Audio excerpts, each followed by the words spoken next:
Hari Pendidikan Nasional menjadi momentum untuk mengingat kembali pentingnya peran pendidikan dalam membentuk generasi muda.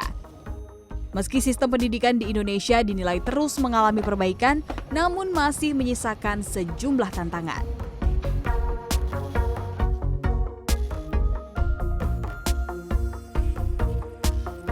Gimana ya, anak-anak sekarang kan banyak anak-anak yang nongkrong masih banyak sih sebenarnya. Cuman kalau untuk di kita pendidikan sekarang sih lebih baik karena ada sistem yang bisa buat anak-anak lebih maju. Ada kayak kita bisa mengarahkan anak-anak untuk hal-hal positif gitu, yang bisa biar nggak nongkrong lah gitu. Namanya anak sekarang kan susah mbak, remaja sekarang nih. Tapi pendidikan sekarang sih lebih maju sih, lebih oke. Pendidikan sekarang itu udah lumayan bagus dan seru juga untuk mencari teman kayak sekarang tuh. Ya sudah lumayan bagus, tapi yang masih saya sayangkan tuh kurikulum. Setiap ganti menteri, ganti presiden pasti berubah. Yang itu menurut saya sangat-sangat menyulitkan buat anak-anak, apalagi sebagai saya orang tua, buat daftar ke sekolah atau kemana, itu sangat-sangat mungkin mesti diperhatikan lagi oleh pemerintah ke depannya.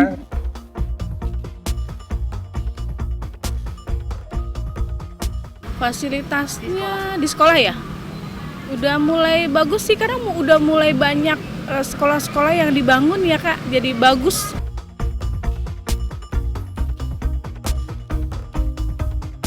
Gadget, ponsel. Nah, itu mengganggu banget untuk para pelajar.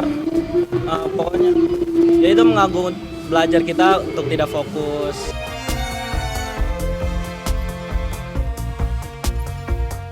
Jadi buat pemerintah supaya agar tetap konsisten menjaga pendidik-pendidik Indonesia agar bisa lebih baik ke depannya lagi.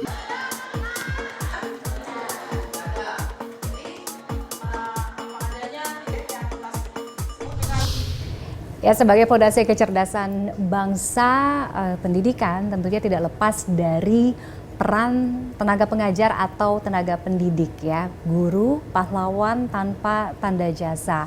Mereka-mereka lah yang membesarkan, saya yakin tidak hanya saya, tapi kita semua bisa sampai di titik yang sekarang, ilmu-ilmu yang ditransfer atau diberikan kepada kita akhirnya bisa membesarkan dan bisa mendidik sampai dengan hari ini. Dan sudah hadir di Talk Expand kali ini salah satu tenaga pengajar atau tenaga pendidik yang juga merupakan kepala sekolah di salah satu sekolah yang berada di kawasan Jakarta Barat. Ada Pak Agus Wijaya. Pak Agus, apa kabar? Baik. Terima kasih sudah hadir di CNN Indonesia kali ini. Jadi Pak Agus profesi berangkat sebenarnya jadi tenaga pendidik ya Pak? Berangkat dari tenaga pendidik. Tenaga pendidik ya. Dari tahun? Saya sudah mulai mengajar itu dari mulai SMP. Dari mulai dari Bapak SMP maksudnya? SMP saya udah mulai di dunia pendidikan, ajar iya? anak-anak TPA, TK, hingga sampai sekarang. Oke. Tapi memang sempat putus di dunia. Tidak terus-menerus ya di dunia sekolah. Hingga akhirnya saya konsentrasi penuh saat ini di dunia sekolah. Oke, dan Pak Agus juga sekarang menjadi kepala sekolah ya Pak? Iya, dikasih amanah di wilayah Taman Sari, Jakarta Barat. Di Taman Sari, Jakarta Barat. Jadi kalau kita hitung mungkin berapa? Udah lebih dari 20 tahun? Iya, kurang lebih. Oke. Artinya memang apa Pak? Ada panggilan sebagai tenaga pendidik atau tenaga pengajar? Apa yang membuat atau menggerakkan itu semua? Iya.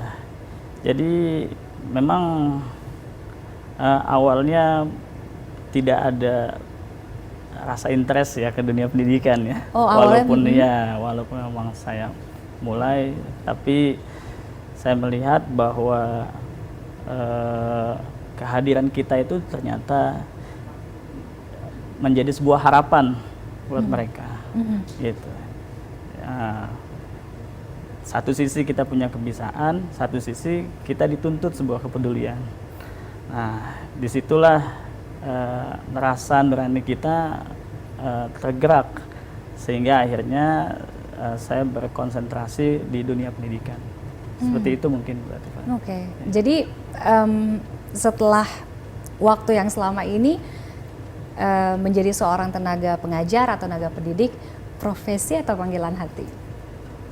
Awalnya tidak ada ketertarikan situ ya, karena memang kita melihat jumlah yang diterima ya. Tapi sepanjang perjalanan kita melihat hati nurani kita tergerak untuk bisa masuk di dunia tersebut, di dunia pendidikan. Iya. Momen yang bagaimana yang membuat akhirnya membawa atau menggerakkan Pak Agus? Atau mungkin di kondisi tempat atau lingkungan sekolah yang sekarang Pak Agus dapat amanah gitu ya, gimana gambarannya? Iya, kebetulan saya dihadirkan di sekolah wilayah perkotaan, tapi yang masyarakat ekonominya menengah ke bawah. Oke. Iya, jadi kebetulan saya lahir di situ, di tempat tersebut, dan saya dibesarkan. Modal pendidikan yang saya dapatkan akhirnya membuat hati saya tergerak untuk bisa berkontribusi pada lingkungan. Nah, jadi walaupun memang tempat tinggal saya jauh dibandingkan antara rumah dan juga tempat lokasi tempat saya mengajar, ya itu saya lakukan karena memang panggilan hati, saya pikir sih. Rumah di mana Pak? Rumah di Tangerang Selatan.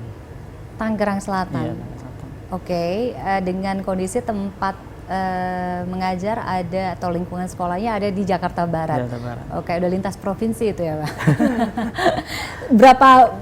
Berapa waktu yang dihabiskan setiap hari? Iya, setiap hari kurang lebih 70 kilo. Oke. Iya. Dan sekali jalannya 39. Tidak 7. pernah merasa lelah? Yaitu kita melihat pancaran hati mereka, pancaran mata mereka, dan mereka punya harapan. Jadi walaupun kita melihat mereka dari strata ekonomi yang mungkin kurang beruntung, betul, ya di sisi lain kita hadir untuk bisa sebagai pendamping, ya sebagai pendamping dan sebagai sebuah barangkali ke depan ada harapan yang mereka bisa wujudkan atas kehadiran kita. Seperti itu mungkin. Apakah sistem pendidikan kemudian terkait dengan kesejahteraan pendidikan ini tidak hanya untuk peserta didik ya, tapi juga tenaga pendidik, kemudian lingkungan sekolah, semuanya sudah ideal? Iya, kalau kita bicara ideal itu ada ranahnya sendiri ya. Tapi kalau kita bicara secara kepuasan peserta pendidik, itu ada hal yang tidak bisa diukur dengan uang kadang-kadang. Iya. Jadi ya kita sangat mafhum lah keadaan yang ada, tapi bukan berarti kita tidak bisa berbuat ya, walaupun dengan keterbatasan yang ada secara ekonomi. Kalau untuk Pak Agus sendiri menganggap kesejahteraan itu sudah cukup?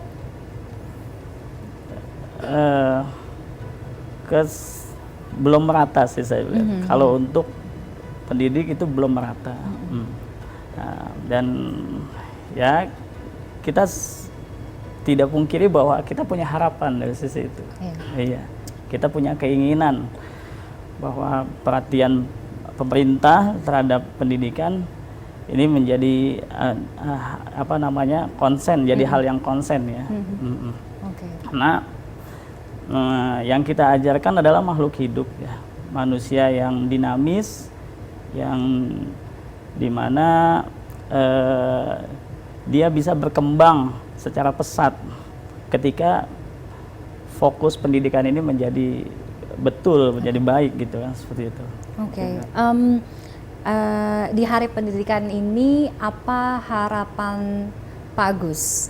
Sampai kapan mau jadi tenaga pendidik? Karena memang kaitannya dengan hati nurani, saya sudah fokuskan ke dunia pendidikan.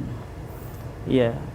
Dan sepanjang perjalanan yang saya lakukan semenjak lama saya di dunia pendidikan, panggilan hati nurani itu tidak tergantikan dan kemungkinan akan seterusnya, gitu. Iya, seperti itu mungkin, Mbak. Iya. Baik. Karena juga saya pikir bahwa generasi kita perlu teladan. Nah, kalau memang bukan kita yang menjadi teladan, ya siapa lagi mungkin ya. Seperti itu mungkin. Oke, baik. Terima kasih Pak Agus sudah hadir di CNN Indonesia kali ini. Kita tentunya memberikan penghormatan tertinggi untuk guru-guru, tenaga pendidik yang sudah mencurahkan seluruh waktunya, hidupnya, sebuah panggilan hati, pahlawan tanpa tanda jasa, luar biasa untuk seluruh guru yang ada di Indonesia. Terima kasih sekali lagi Pak Agus sudah hadir dan berbagi. Dan usai jeda, Talk is Fun masih akan kembali, pastikan Anda tetap bersama kami.